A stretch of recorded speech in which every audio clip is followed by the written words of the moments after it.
John Lavelle here with another cooking tip. I think I invented, I don't know. But it doesn't matter. If you heard it, don't worry about it. If you haven't heard it, you could try it. It's a pretty good idea. Cooking chicken.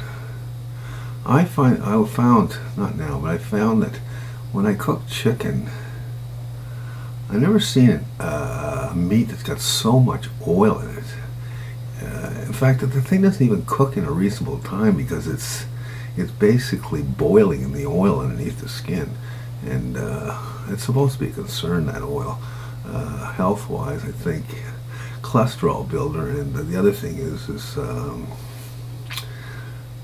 don't know what the other thing. Anyways, it doesn't matter.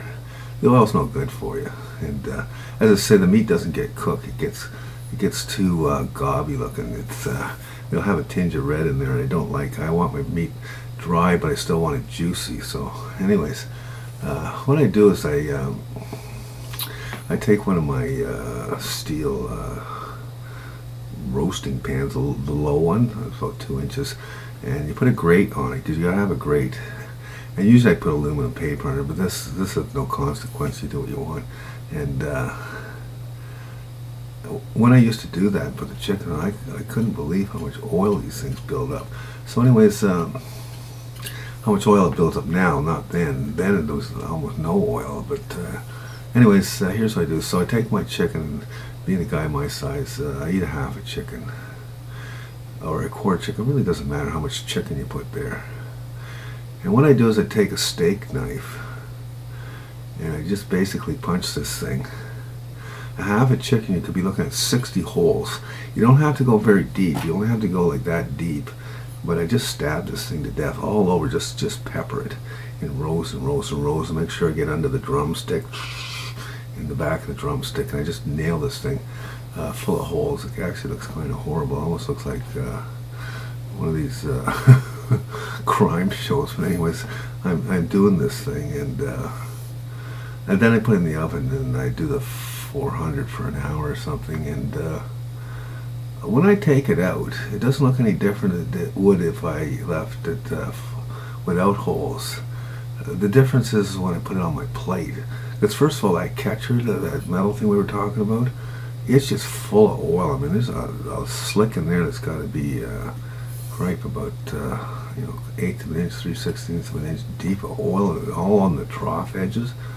And anyways, I throw the thing on my plate, and I cut the meat with a knife, the steak knife, and the meat is juicy. It's cooked, because you can see how white it is, and no oil. There's a little bit of oil between the skin and the meat, but you'll really notice the difference. Well, I know that the oil is minimal because of all the oil sitting in the pan, and which I didn't have that before. That oil went inside of me. So if you want to cook with, and even though it's a half a chicken, it's been cut in half. It's like basically ripped off. It still doesn't come out. It still sits in the skin in that meat. And I've seen where I cut it. This is before I cut it. And you see the oil just pouring out, and because it's just like oil jackets all over. Because chicken, for some reason, is just one oily meat. Anyways, that's what I do, and I never look back. I mean, this is another brilliant idea I came up with. Anyways, I really enjoy my chicken now. I enjoyed it good. I enjoyed it before too, but I don't feel so crappy after. Because you throw a lot of oil down your stomach, and you swear that you're never going to eat chicken again until tomorrow. But anyways, it's just lovely. Every piece is just lovely, and I put a little salt and pepper on it, and pick it up a little bit, and yum. See ya.